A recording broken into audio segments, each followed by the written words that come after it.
Hi, beloved. Thanks for checking back in. Today, I'm going to share a little bit about my 1-month experience in healing and things not to do to help your suicidal friends.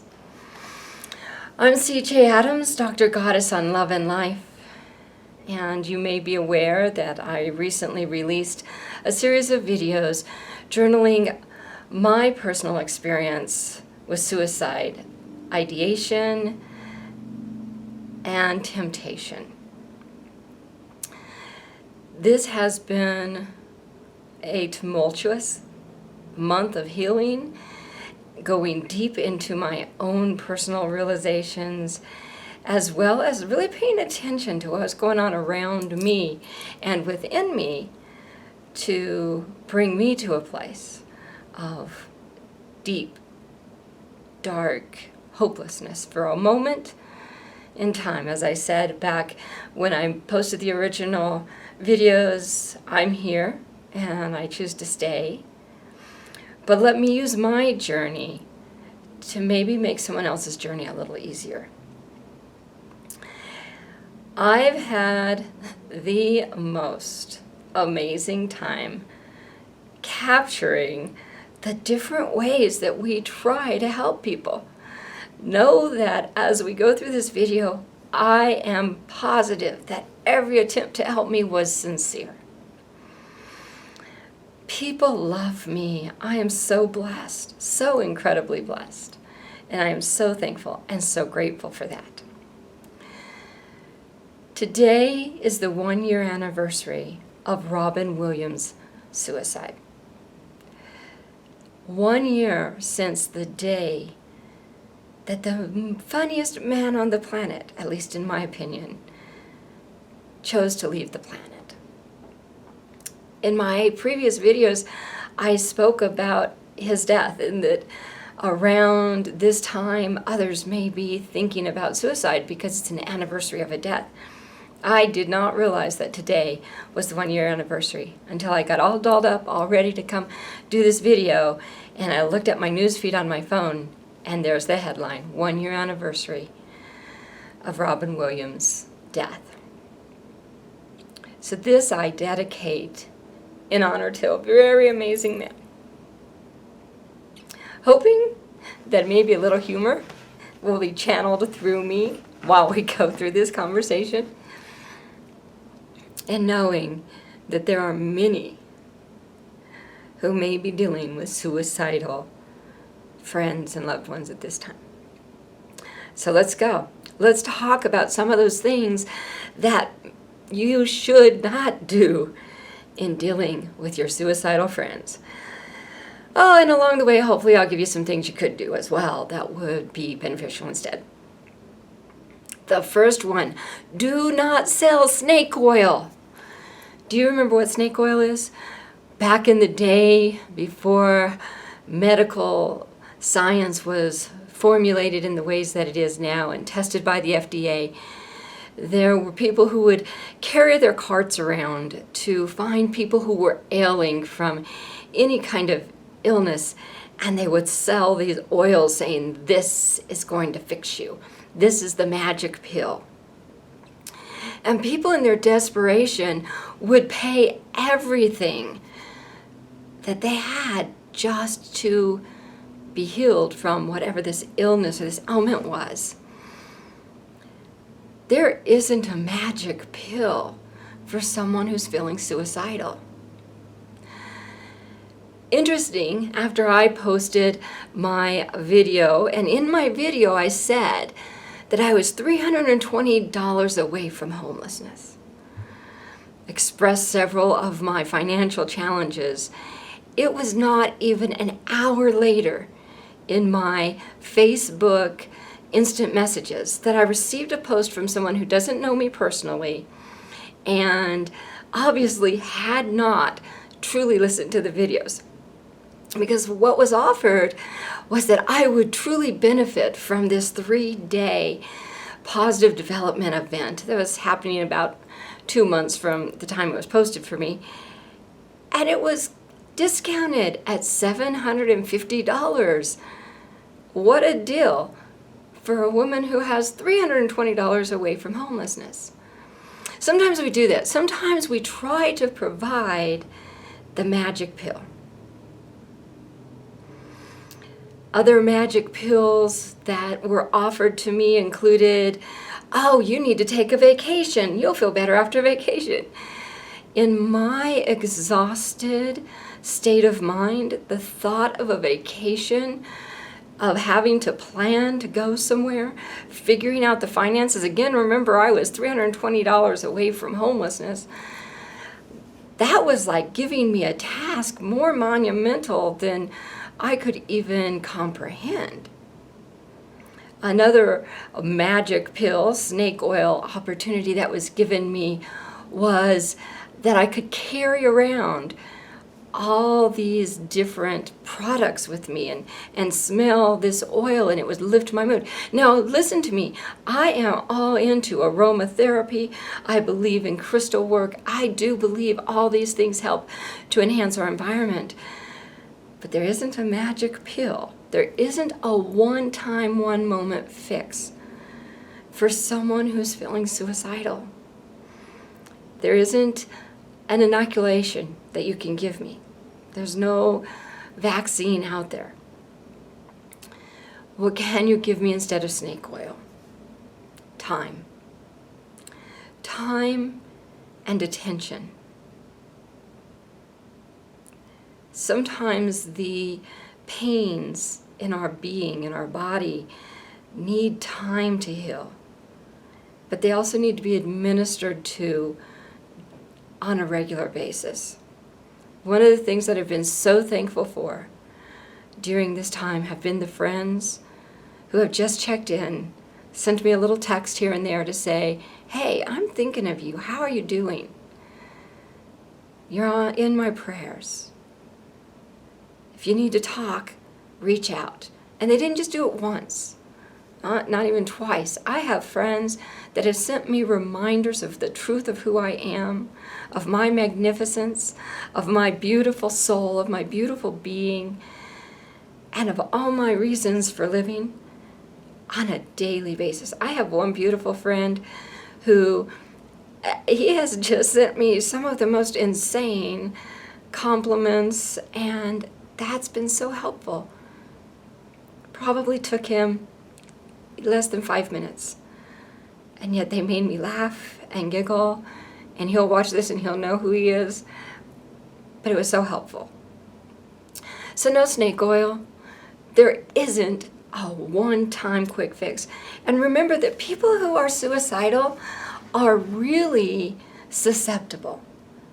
I mean, we're at the bottom of our rope.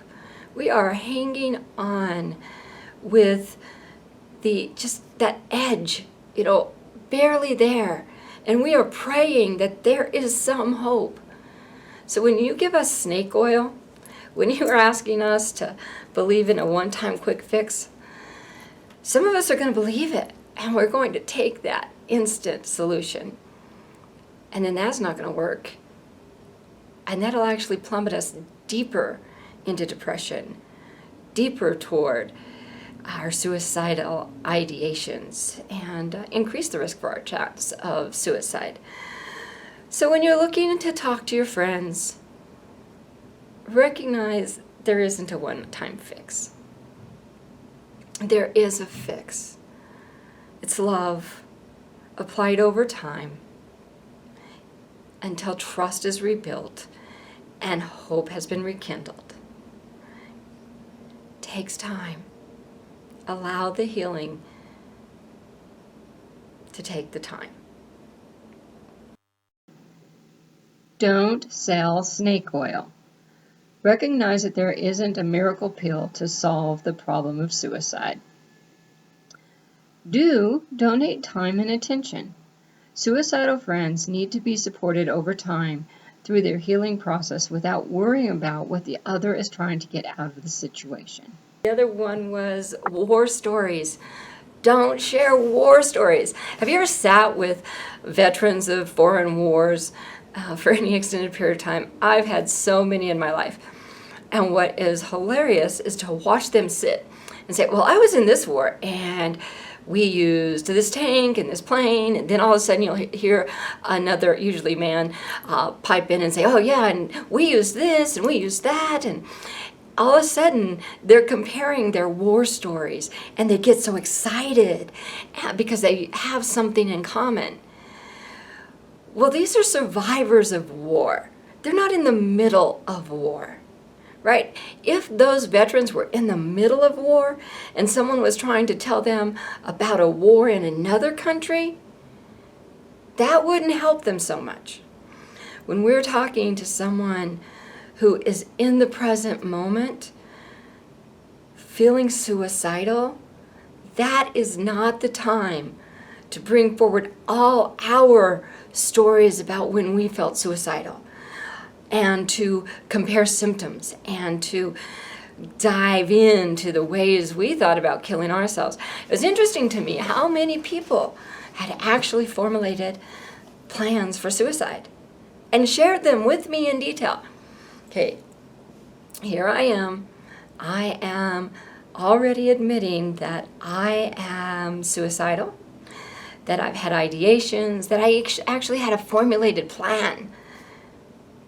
And then you're going to sit with me and tell me how you had it planned out and how perfectly it would fit. You know, if I hadn't already made a commitment to stay, I just now have more ideas in my arsenal. Okay? So be careful as you're sharing your war stories that you not add to the trauma levels of the person who already feels hopeless. Because the other thing is, not only did they tell me how they thought about killing themselves, but they were telling me why, how depressing life was, how there never seemed to be any solutions, how financially they weren't making it either, and their relationships were broken, their jobs were screwed up. I'm very empathic, and the more they were telling me these things, I was feeling like I was not only fighting my own battle, but I was in a battle to fight for the world. And so sharing war stories makes the war seem bigger. So if I'm in the middle of CeeJay's little battle with life, and you bring in your battle and you add that angst to my battle, it becomes bigger and bigger and bigger. And suddenly I have the insane thought that suicide is the most sane thing I can do. Because if life is this explosive, no one seems to be happy, I'm not afraid for my soul. I am in perfect confidence that my soul is going to thrive no matter what. And you've given me this long laundry list of additional reasons why I should be dissatisfied with life. Bingo. Where's the gun? Where's the gun? So please, here's what you can do instead. Instead of sharing war stories, how about sharing love stories? All those things in life that are still worthy of love, still worthy of trust. People who are at the point of being suicidal are at the lowest point of trust and at the lowest point of security. They don't feel secure in the world at some level, physically, mentally, emotionally, socially, spiritually. They're not feeling safe. They really don't trust others or themselves to go forward. And so shine the light on the things they can trust. I had one friend who early on just kept sending me texts that would say, "You're magnificent. You're innocent. You're a goddess." I mean, just 2-word, 3-word texts. And she did that for the first 3-4 days when I was really feeling so fragile. And I'd get one of those little cheerful notes and she'd say, "I love you." And that sharing of the love story, see, she had been part of some of my ministry and some of my gifting back out to her. And now in my time of need, she turned it around and she gave me my own words. She said, "Celebrate your magnificence," which I tell people all the time. But when I heard it back to me, someone sharing the truth back to me, it brought tears, but it brought tears of relief and gratitude. So trade in your war stories for love stories. Help your suicidal loved ones remember the truth about themselves and their magnificence, and the world, and the love that's there. Don't swap war stories. Suicidal friends don't need to hear how bad your life is or has been. They definitely don't need any more ammunition on how to kill themselves. Do share love stories. Sometimes the greatest gift we can give another is to help them see the beauty in life again. Help your suicidal friends remember all the things about them that are of beauty and value. Okay, beloved, thank you for joining us for part 1 of 7 Ways Not to Help Your Suicidal Friends. Hope you found this enlightening. Join us for part 2 for 2 more astounding ways not to help your suicidal friends. In the meantime, please celebrate your magnificence.